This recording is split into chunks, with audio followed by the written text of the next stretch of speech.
Oh, hello again. It's good to see you. I hope you've had a good day. What's that? Oh, yeah. I've had a good day. Just a long day. And I'd say it's time to start slowing things down. Would you join me as we pick back up where we left Mr. Toad? Tonight, we're reading Chapter 8 of The Wind in the Willows. This one is called Toad's Adventures.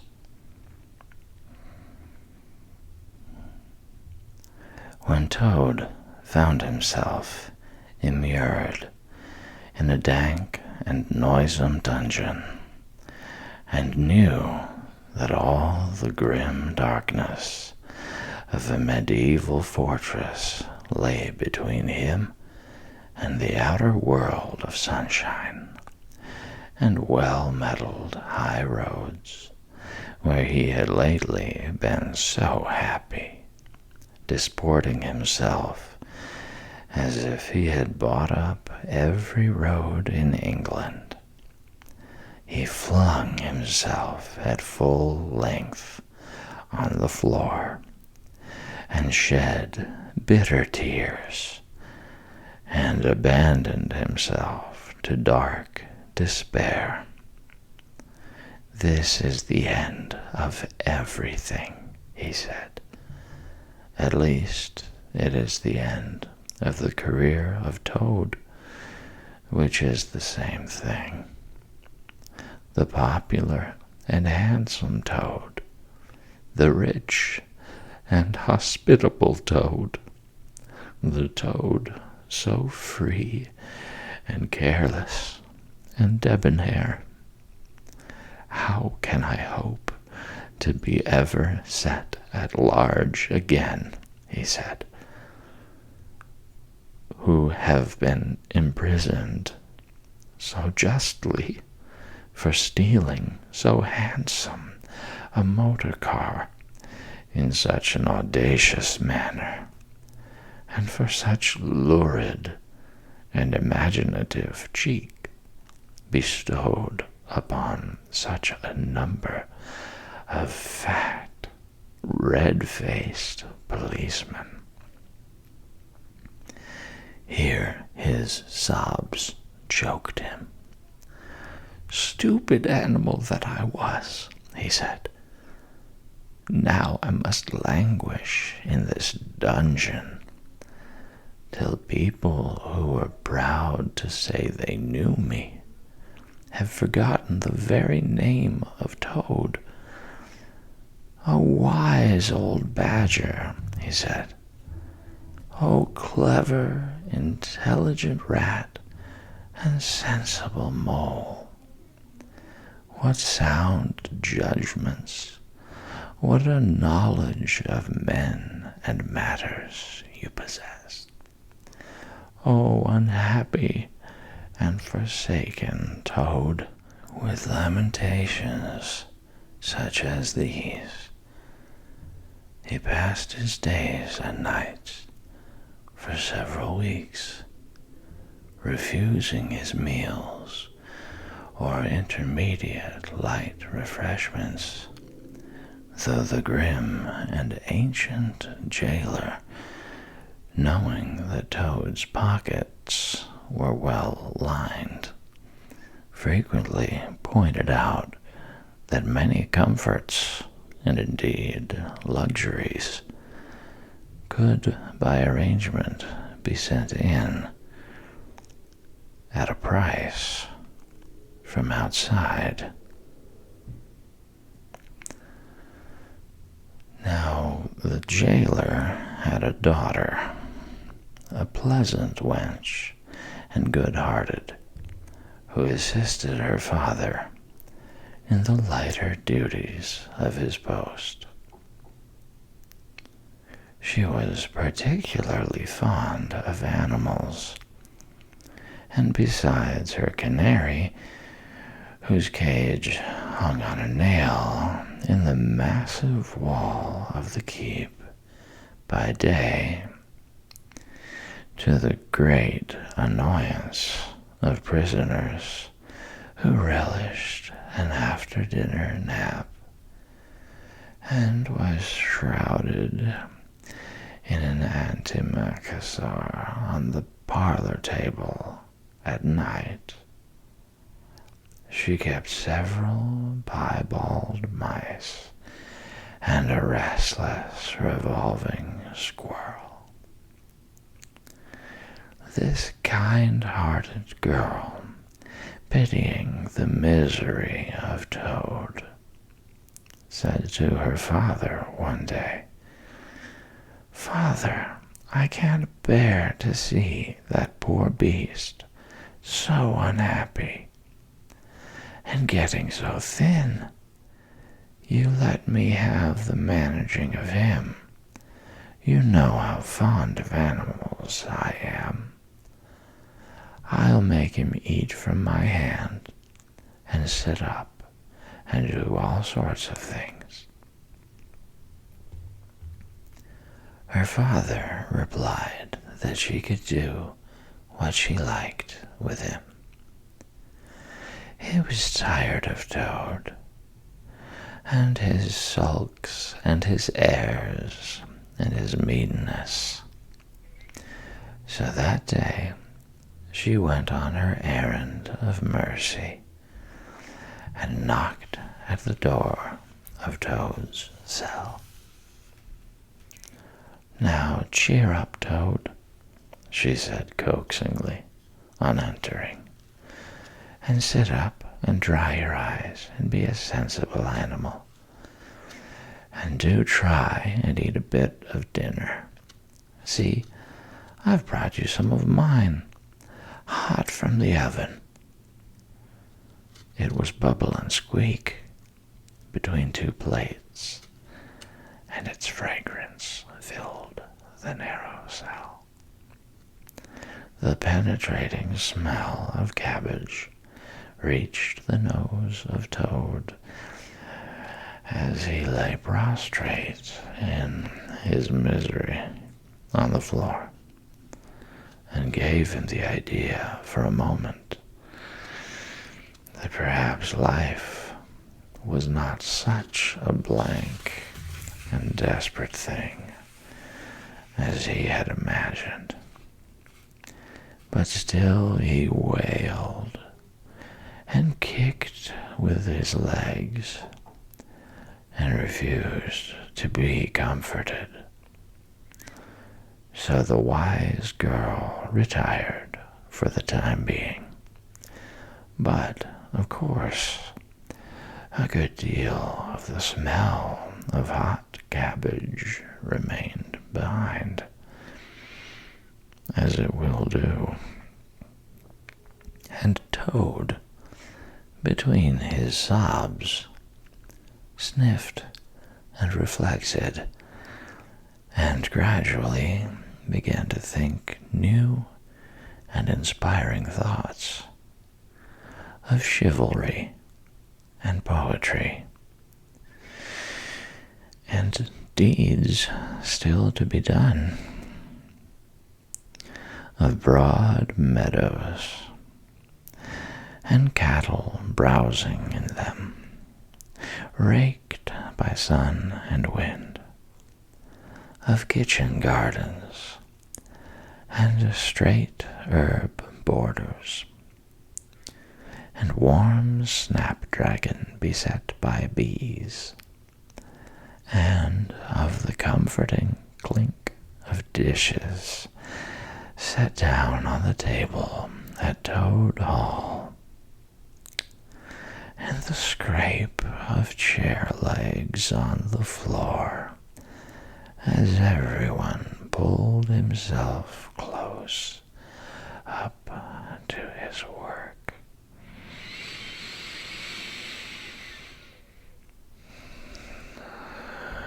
The air of the narrow cell took on a rosy tinge. He began to think of his friends, and how they would surely be able to do something. Of lawyers, and how they would have enjoyed his case, and what an ass he had been not to get in a few. And lastly, he thought of his own great cleverness and resource, and all that he was capable of, if he only gave his great mind to it. And the cure was almost complete. When the girl returned, some hours later, she carried a tray with a cup of fragrant tea steaming on it, and a plate piled up with very hot buttered toast, cut thick, very brown on both sides, with the butter running through the holes in it in great golden drops, like honey from the honeycomb. The smell of that buttered toast simply talked to Toad, and with no uncertain voice. Talked of warm kitchens, of breakfasts on bright frosty mornings, of cozy parlor firesides on winter evenings, when one's ramble was over and slippered feet were propped on the fender, of the purring of contented cats and the twitter of sleepy canaries. Toad sat up on end once more, dried his eyes, sipped his hot tea, and munched his toast, and soon began talking freely about himself, and the house he lived in, and his doings there, and how important he was, and what a lot his friends thought of him. The jailer's daughter saw that the topic was doing him as much good as the tea, as indeed it was, and encouraged him to go on. "Tell me about Toad Hall," said she. "It sounds beautiful." "Toad Hall," said the toad proudly, "is an eligible, self-contained gentleman's residence, very unique, dating in part from the 14th century, but replete with every modern convenience, up-to-date sanitation, 5 minutes from church, post office, and golf links. Suitable for—" "Bless the animal," said the girl, laughing. "I don't want to take it. Tell me something real about it. But first wait till I fetch you some more tea and toast."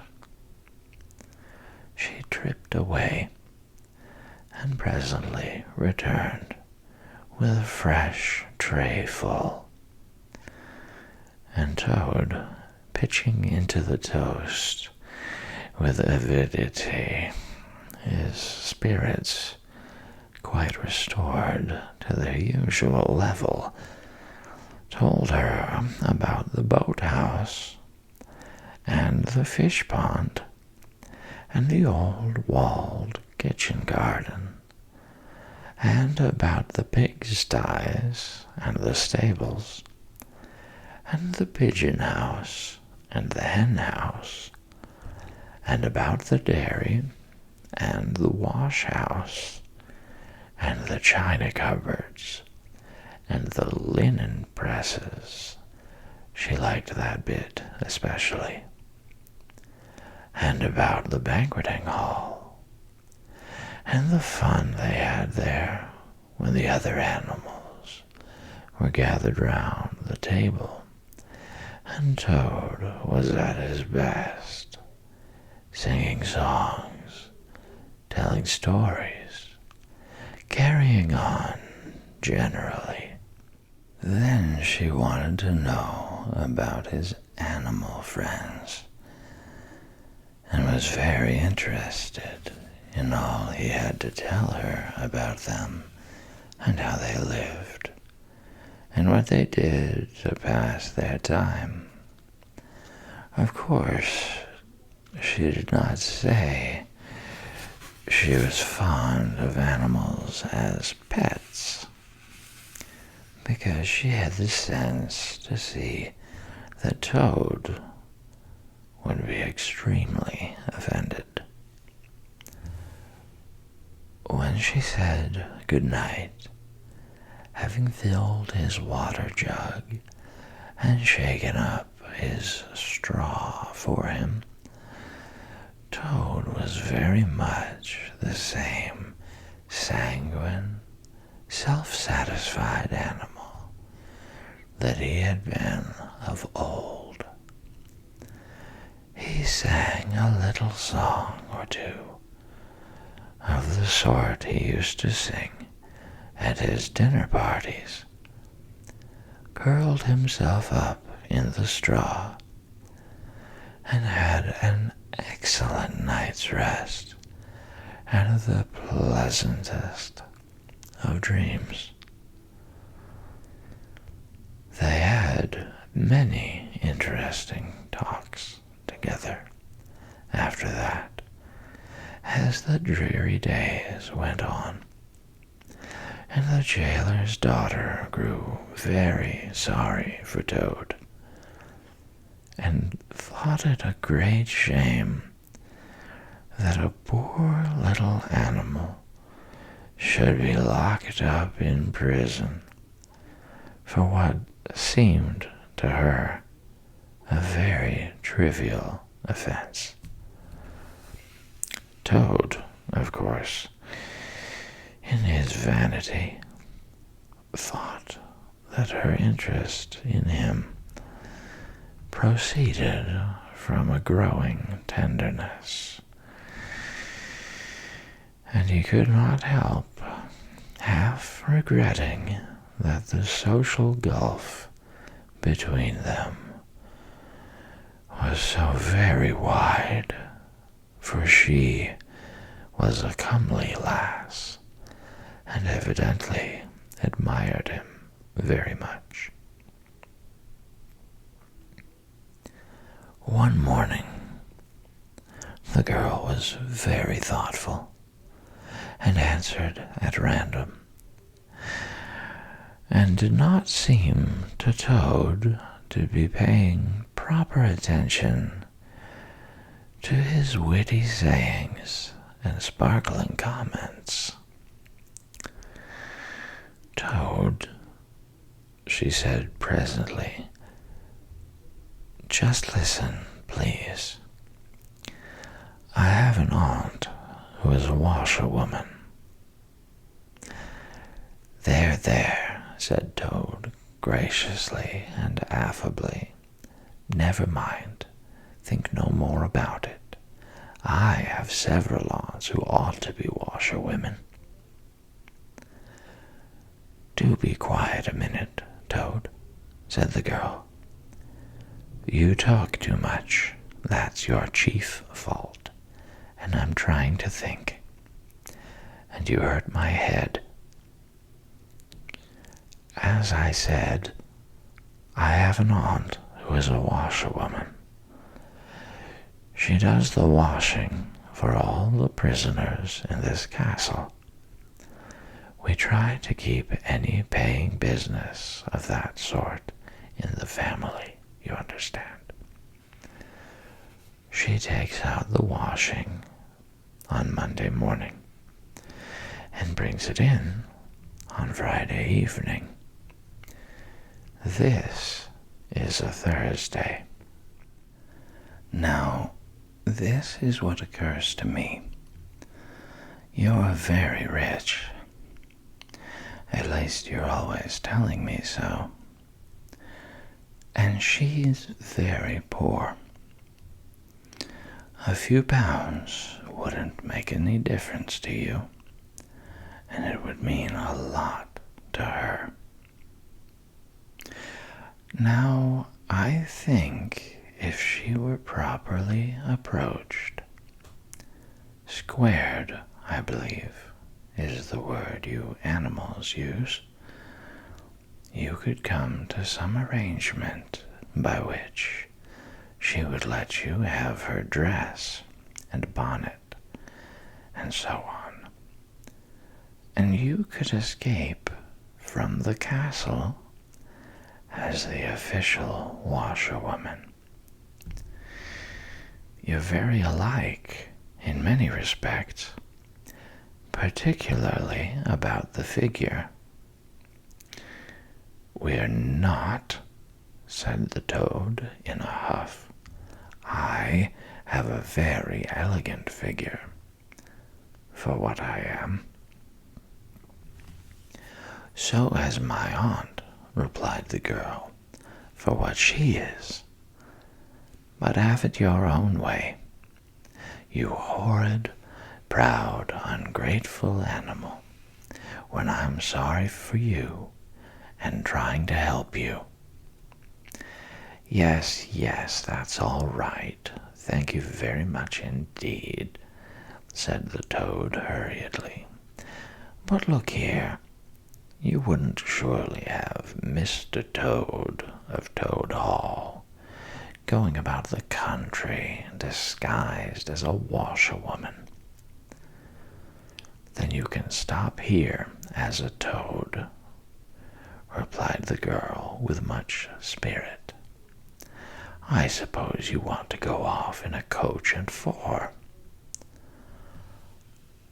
Honest Toad was always ready to admit himself in the wrong. You are a good, kind, clever girl, he said, and I am indeed a proud and a stupid toad. Introduce me to your worthy aunt, if you will be so kind, and I have no doubt that the excellent lady and I will be able to arrange terms satisfactory to both parties. Next evening, the girl ushered her aunt into Toad's cell, bearing his week's washing pinned up in a towel. The old lady had been prepared beforehand for the interview, and the sight of certain golden sovereigns the Toad had thoughtfully placed on the table in full view practically completed the matter and left little further to discuss. In return for his cash, Toad received a cotton print gown, an apron, a shawl, and a rusty black bonnet. The only stipulation the old lady made being that she should be gagged and bound and dumped down in a corner.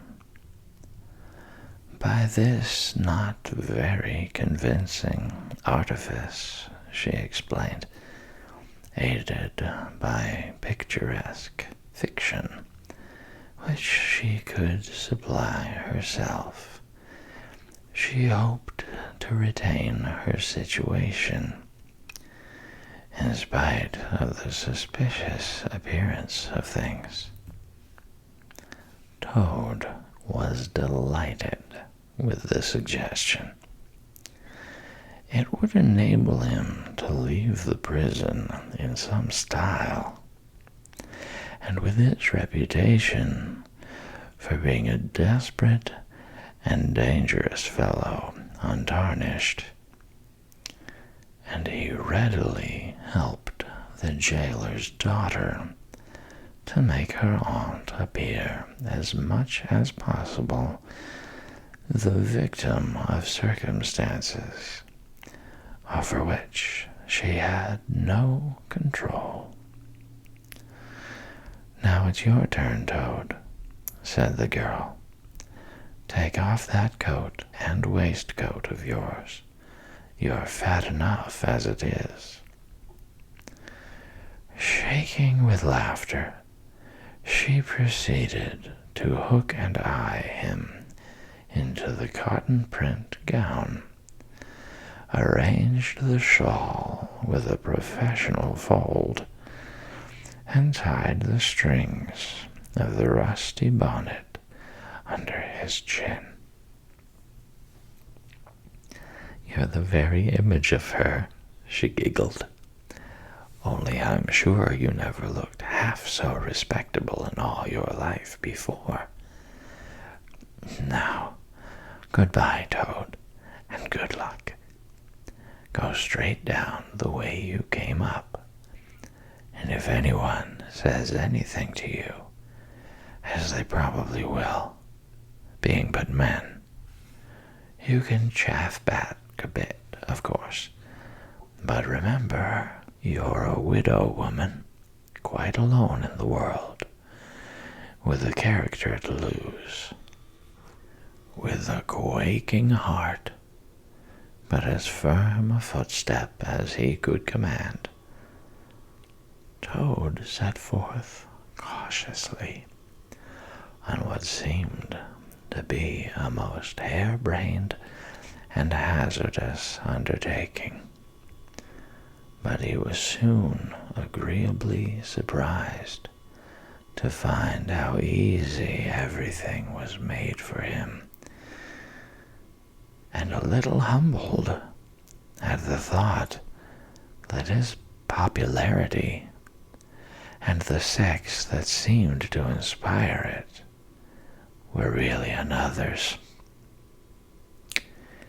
The washerwoman's squat figure in its familiar cotton print seemed a passport for every barred door and grim gateway.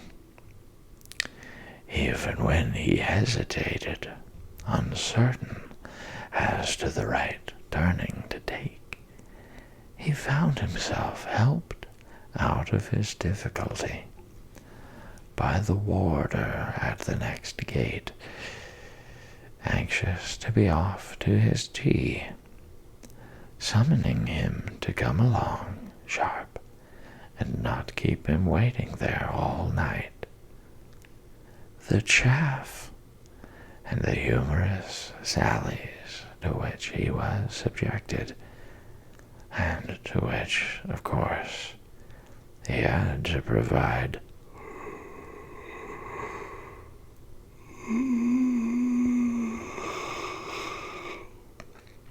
prompt and effective reply, formed, indeed, his chief danger. For Toad was an animal with a strong sense of his own dignity, and the chaff was mostly, he thought, poor and clumsy, and the humor of the sallies entirely lacking.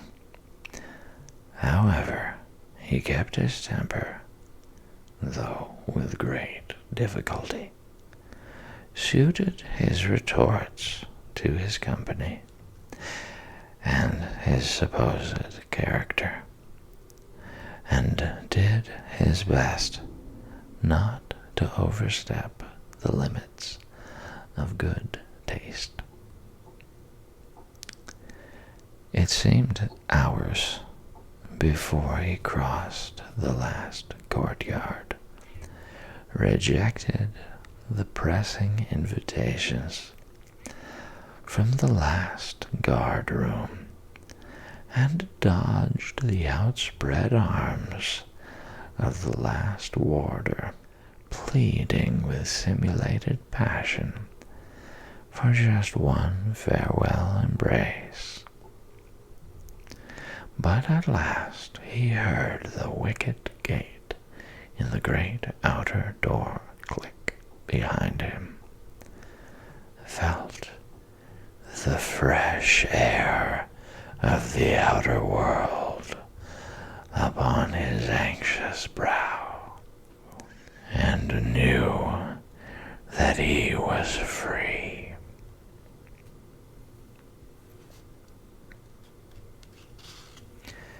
Dizzy with the easy success of his daring exploit, he walked quickly towards the lights of the town, not knowing in the least what he should do next, only quite certain of one thing, that he must remove himself as quickly as possible from a neighborhood where the lady he was forced to represent was so well known and so popular a character. As he walked along, considering, his attention was caught by some red and green lights a little way off, to one side of the town, and the sound of the puffing and snorting of engines and the banging of shunted trucks fell on his ear. Aha, he thought, this is a piece of luck. A railway station is the thing I want most in the whole world at this moment. And what's more, I needn't go through the town to get to it, and shan't have to support this humiliating character by repartees which, though thoroughly effective, do not assist one's sense of self-respect.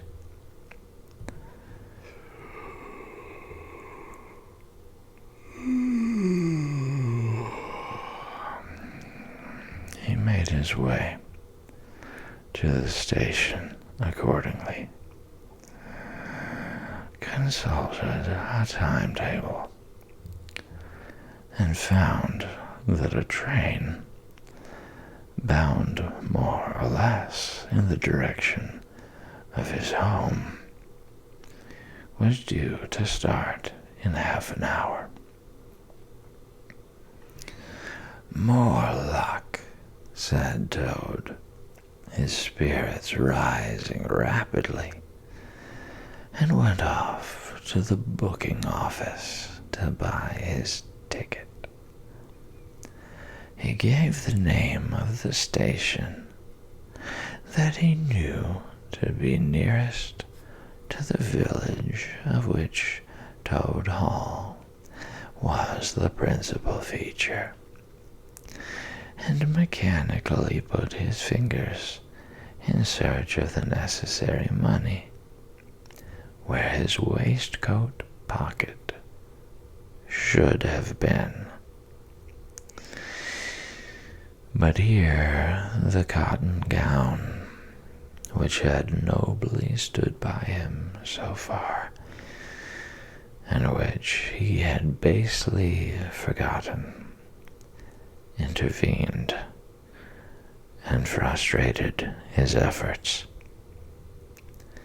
In a sort of nightmare, he struggled with the strange, uncanny thing that seemed to hold his hands, turn all muscular strivings to water, and laugh at him all the time, while other travelers, forming up in a line behind, waited with impatience, making suggestions of more or less value and comments of more or less stringency and point. At last, somehow, he never rightly understood how, he burst the barriers, attained the goal, arrived at where all waistcoat pockets are eternally situated, and found not only no money, but no pocket to hold it, and no waistcoat to hold the pocket. To his horror, he recollected that he had left both coat and waistcoat behind him in his cell, and with them his pocketbook, money, keys, watch, matches, pencil case, all that makes life worth living, all that distinguishes the many-pocketed animal, the lord of creation, from the inferior, one-pocketed or no-pocketed productions that hop or trip about permissively, unequipped for the real contest. In his misery, he made one desperate effort to carry the thing off, and with a return to his fine old manner, a blend of the squire and the college don, he said, "Look here, I find I've left my purse behind. Just give me that ticket, will you? And I'll send the money on tomorrow. I'm well known in these parts." The clerk stared at him and the rusty black bonnet a moment, and then laughed. "I should think you were pretty well known in these parts," he said, "if you've tried this game on often. Here, stand away from the window, please, madam. You're obstructing the other passengers." An old gentleman who had been prodding him in the back for some moments here thrust him away, and, what was worse, addressed him as his good woman, which angered Toad more than anything that had occurred that evening. Baffled and full of despair, he wandered blindly down the platform where the train was standing, and tears trickled down each side of his nose. It was hard, he thought, to be within sight of safety and almost of home, and to be balked by the want of a few wretched shillings, and by the pettifogging mistrustfulness of paid officials. Very soon his escape would be discovered. The hunt would be up. He would be caught, reviled, loaded with chains, dragged back again to prison and bread and water and straw, his guards and penalties would be doubled. And oh, what sarcastic remarks the girl would make. What was to be done? He was not swift of foot. His figure was unfortunately recognizable.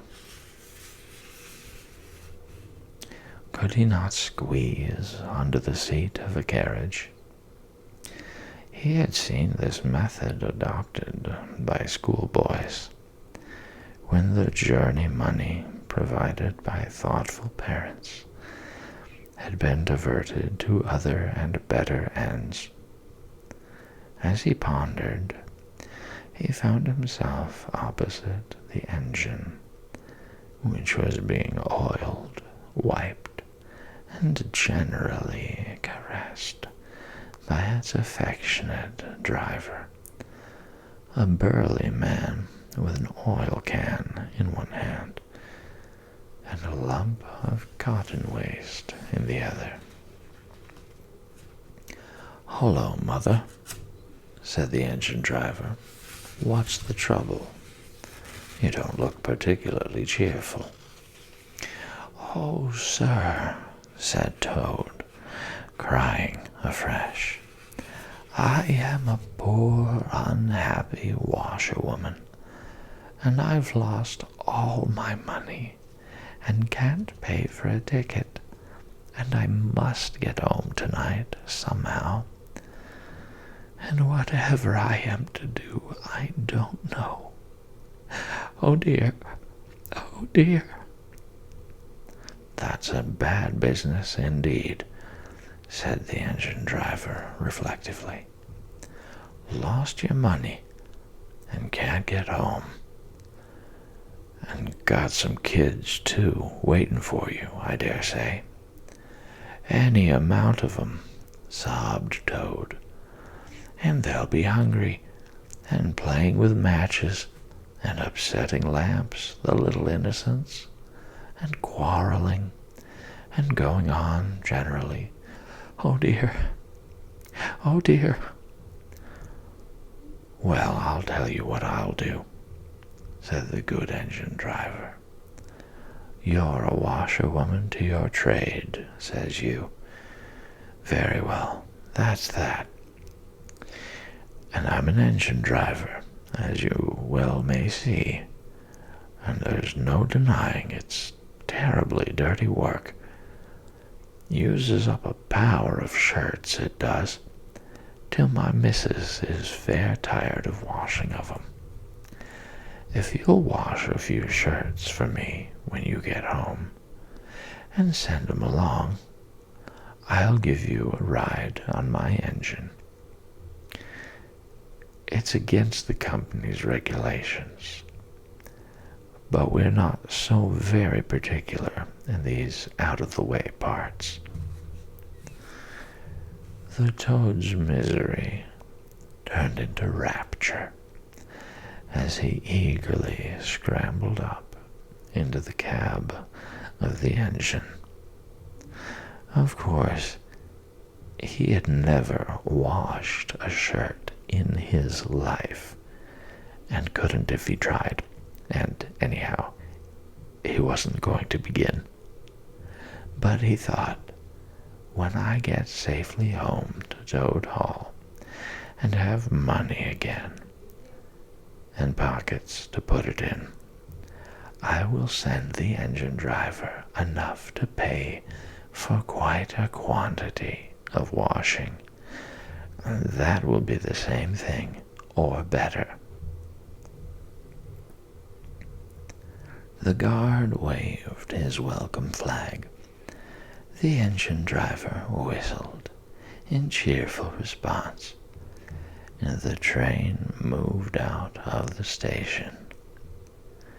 As the speed increased, and the Toad could see on either side of him real fields and trees and hedges and cows and horses, all flying past him, And as he thought how every minute was bringing him nearer to Toad Hall and sympathetic friends, and money to chink in his pocket, and a soft bed to sleep in, and good things to eat, and praise and admiration at the recital of his adventures and his surpassing cleverness, he began to skip up and down and shout and sing snatches of song,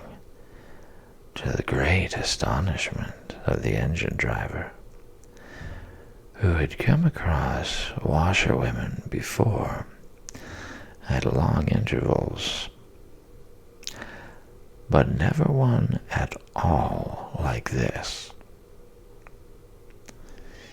They had covered many and many a mile,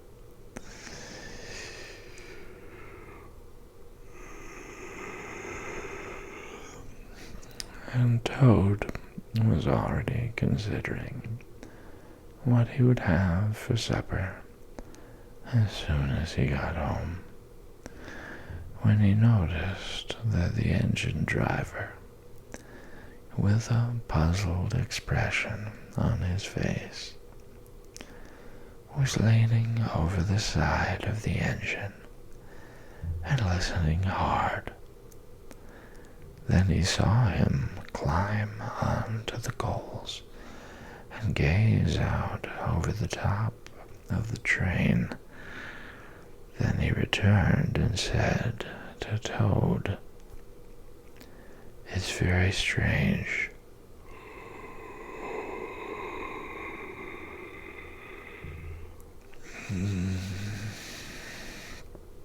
We're the last train running in this direction tonight. Yet I could be sworn that I heard another following us." Toad ceased his frivolous antics at once. He became grave and depressed, and a dull pain in the lower part of his spine, communicating itself to his legs, made him want to sit down and try desperately not to think of all the possibilities. By this time, the moon was shining brightly, and the engine driver, steadying himself on the coal, could command a view of the line behind them for a long distance. Presently he called out, "I can see it clearly now. It is an engine on our rails, coming along at a great pace. It looks as if we were being pursued." The miserable Toad, crouching in the coal dust, tried hard to think of something to do, with dismal want of success. "They are gaining on us fast," cried the engine driver. "And the engine is crowded with the queerest lot of people. Men like ancient warders, waving halberds, policemen in their helmets, waving truncheons, and shabbily dressed men in pot hats, obvious and unmistakable plain-clothes detectives, even at this distance, waving revolvers and walking sticks, all waving and all shouting the same thing: stop, stop, stop." Then Toad fell on his knees among the coals and, raising his clasped paws in supplication, cried, "Save me, only save me, dear, kind Mr. Engine Driver, and I will confess everything. I am not the simple washerwoman I seem to be. I have no children waiting for me. Innocent or otherwise, I am a toad, the well-known and popular Mr. Toad, a landed proprietor. I have just escaped, by my great daring and cleverness, from a loathsome dungeon into which my enemies had flung me. And if those fellows on that engine recapture me, it will be chains and bread and water and straw and misery once more for poor, unhappy, innocent Toad." The engine driver looked down upon him very sternly and said, "Now tell the truth. What were you put in prison for?" "It was nothing very much," said poor Toad, coloring deeply. "I only borrowed a motor car while the owners were at lunch. They had no need of it at the time. I didn't mean to steal it, really, but people, especially magistrates, take such harsh views of thoughtless and high-spirited actions." The engine driver looked very grave and said, "I fear that you have been indeed a wicked Toad, and by rights I ought to give you up to offended justice. But you are evidently in sore trouble and distress, so I will not desert you.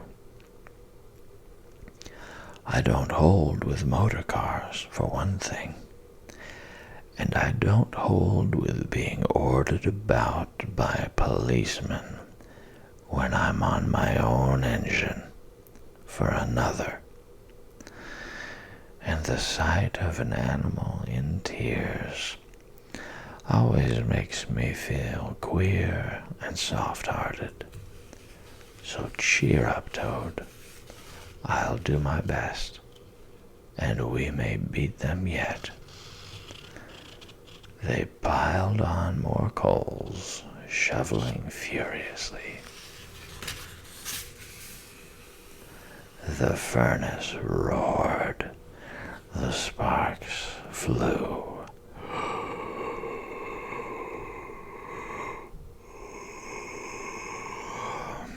The engine leapt and swung, but still their pursuers slowly gained. The engine driver, with a sigh, wiped his brow with a handful of cotton waste and said, "I'm afraid it's no good, Toad.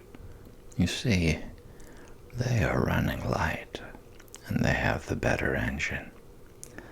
There's just one thing left for us to do, and it's your only chance.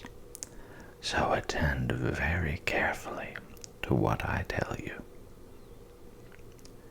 A short way ahead of us is a long tunnel, and on the other side of that the line passes through a thick wood. Now, I will put on all the speed I can while we are running through the tunnel, but the other fellows will slow down a bit, naturally, for fear of an accident. When we are through, I will shut off steam and put on brakes as hard as I can. And the moment it's safe to do so, you must jump and hide in the wood before they get through the tunnel and see you. Then I will go full speed ahead again, and they can chase me if they like, for as long as they like, and as far as they like. Now mind and be ready to jump when I tell you.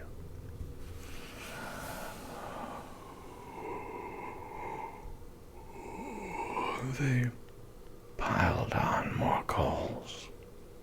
The train shot into the tunnel, and the engine rushed and roared and rattled till at last they shot out at the other end into fresh air and the peaceful moonlight, and saw the wood lying dark and helpful upon either side of the line.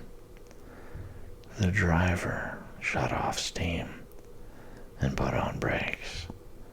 The toad got down on the step, and as the train slowed down to almost a walking pace, he heard the driver call out, "Now, jump." Toad jumped, rolled down a short embankment, picked himself up unhurt, scrambled into the wood, and hid. Peeping out, he saw his train get up speed again and disappear at a great pace. Then, out of the tunnel burst the pursuing engine, roaring and whistling, her motley crew waving their various weapons and shouting, "Stop, stop, stop." When they were past, the toad had a hearty laugh. For the first time since he was thrown into prison. But he soon stopped laughing when he came to consider that it was now very late and dark and cold, and he was in an unknown wood with no money and no chance of supper, and still far from friends and home. And the dead silence of everything, after the roar and rattle of the train, was something of a shock. He dared not leave the shelter of the trees, so he struck into the wood with the idea of leaving the railway as far as possible behind him.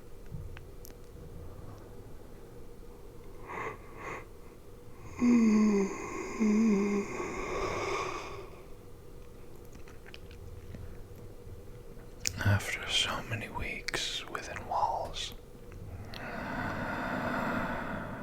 he found the wood strange and unfriendly, and inclined, he thought, to make fun of him. Night jars, sounding their mechanical rattle, made him think that the wood was full of searching warders closing in on him. An owl swooping noiselessly towards him brushed his shoulder with its wing, making him certainty that it was a hand, then flitted off, moth-like, laughing its low ho, ho, ho, which Toad thought in very poor taste. Once he met a fox who stopped, looked him up and down in a sarcastic sort of way, and said, "Hello, washerwoman. Half a pair of socks and a pillowcase short this week. Mind it doesn't occur again," and swaggered off, sniggering. Toad looked about for a stone to throw at him, but could not succeed in finding one, which vexed him more than anything. At last, cold, hungry, and tired out, he sought the shelter of a hollow tree, where, with branches and dead leaves, he made himself as comfortable a bed as he could, and slept soundly till the morning.